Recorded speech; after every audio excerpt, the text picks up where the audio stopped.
கிழக்கு வாசல்ல முக்குருணி விநாயகர்னு சிலை இருக்குதா, அவர் என்ன பண்றாரு, நல்லா உட்கார்ந்துட்டு இருக்கிறாரு. எல்லாரும்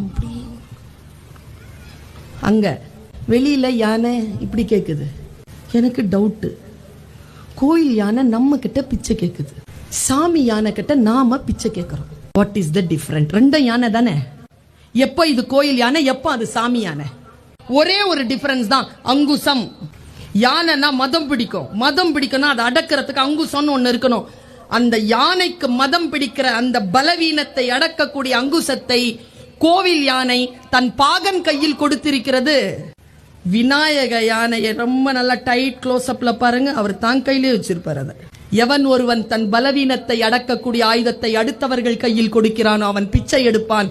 எவன் ஒருவன் தன் பலவீனத்தை அடக்கக்கூடிய ஆயுதத்தை தன் கையிலேயே கொண்டிருப்பான் அவன் அடுத்தவர்களுக்கு பிச்சை போடுவான் என்று விநாயக சாமி நமக்கு சொல்லுது.